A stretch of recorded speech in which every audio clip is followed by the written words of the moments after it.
Hello friends, நீ நான் காதல் என்ற எபிசோடில் என்ன நடக்கலாம் அப்படிங்கிறத பற்றி பார்க்கலாம். இன்றைக்கான எபிசோட்டும் ரொம்ப இன்ட்ரெஸ்டிங்கான எமோஷனல் எபிசோட் அப்படின்னே சொல்லலாம். ராகவுக்காக அந்த துலாபாரம் காணிக்கையை நிறைவேற்றுறதுக்காக அந்த தானியெல்லாம் வச்சதுக்கப்புறமும் வெயிட் இந்த பக்கத்து வரல. இப்போ அவங்க போட்டிருக்க ஆபரணம்லாம் கழட்டி வைக்கணும்னு சொன்னாங்க. அவங்க வளையல் தோடு இந்த மாதிரி சொல்லி அவங்க போட்டிருக்க நகையெல்லாம் கழட்டி வைக்கிறாங்க. அப்போயும் அதே மாதிரி இருக்குது.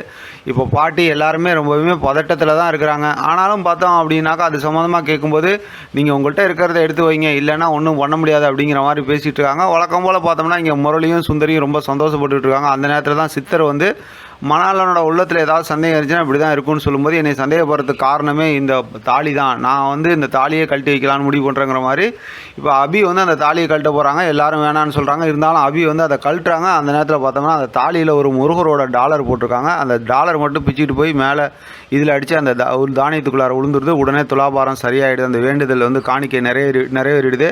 எல்லாத்துக்கும் ரொம்ப சந்தோஷமாகிடுது. கடைசியில் இந்த விஷயத்த சொல்லி அபியும் சந்தோஷப்படுறாங்க. குங்குமம்லாம் எடுத்து தாலியில் ராகவ வச்சு விட்றாங்க. பாட்டி ரொம்ப பாராட்டுறாங்க. ராகவ கண் கலங்குறாங்க.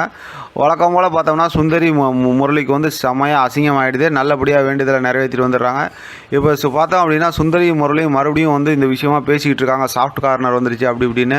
இப்போ எப்படியாவது நம்ம வந்து அபியை அசிங்கப்படுத்தினோம்னா தான் இந்த மாதிரி மறுபடியும் ராகவ் வந்து அபியை வெறுப்பாங்க அப்படிங்கிற மாதிரி யோசித்து அடுத்து அபிக்கு வந்து அவங்களோட பொட்டிக்கில் இருக்காங்க. அந்த நேரத்தில் வந்து ஒரு ஆர்டர் கொடுக்குற மாதிரி பேசி நான் சொல்கிற இடத்துக்கு வாங்கன்னு சொல்லி பொம்பளை அதாவது வாய்ஸ் மாற்றி பேசி முரளி வந்து ஆர்டர் கொடுக்குறாங்க. அபியும் சரி நான் அந்த மாதிரி வரேன் அப்படிங்கிற மாதிரி அந்த இதுக்கு ஒத்துக்கிறாங்க. உடனே இவங்க ரெண்டு பேரும் சந்தோஷப்படுறாங்க. அந்த சிம்மை கழட்டி போட்டுருணும், அப்புறம் அப்படிலாம் மாட்ட வைக்கணும் அப்படின்னு சொல்லிட்டு அவங்களோட திட்டத்தை பற்றி முரளியும் சுந்தரியும் பேசிக்கிறாங்க. இங்கே பார்த்தா அபி வந்து யதார்த்தமாக சரி நமக்கு ஆர்டர் கொடுத்துருக்காங்க அப்படிங்கிற விஷயத்தை பேசிக்கிட்டு இருக்காங்க. ஆனால் அந்த ஆர்டர் கொடுத்த அந்த அட்ரஸ் அதெல்லாம் எழுதி வைக்கிறாங்க. அங்கே கூட இருக்கவங்கள்ட்டையும் பேசிக்கிட்டு இருக்காங்க. அநேகமாக அதுதான் அவங்களுக்கு சப்போர்ட்டாக இருக்கும்னு நினைக்கிறேன். பார்க்கலாம். அடுத்து வந்து சூப்பரான ஒரு ப்ரொமோவும் காட்டியிருக்காங்க. அடுத்து என்ன நடக்கும்னு. ஸ்டோரி வந்து பார்க்கும்போது ரொம்பவுமே ஒரு ஆவரேஜான ஸ்டோரி மாதிரி தான் இருக்குது. ஏன்னா ஒரு பெரிய ஒரு ஸ்கிரிப்ட் இல்லை. இதுதான் இந்த வாரத்துக்கான ஸ்கிரிப்டோ அப்படிங்கிற மாதிரி யோசிக்க தோணுது. ஏன்னா நிறைய நல்ல நல்ல விஷயங்கள்லாம் இருக்கும்போது இந்த மாதிரி ஒரு ஆவரேஜான ஸ்டோரி தேவையில்லைன்னு தான் நான் யோசிக்கிறேன். பார்க்கலாம் என்ன பண்ணுறாங்கன்னு. இதை பற்றின உங்களோட கருத்து கமெண்ட் பாக்ஸில் தெரியப்படுத்துங்க. தொடர்ந்து ஆதரவு கொடுங்க. வாயில் புண்ணு இருக்கிறதுனால பேச்சு புரியலைன்னா மன்னிச்சுங்க.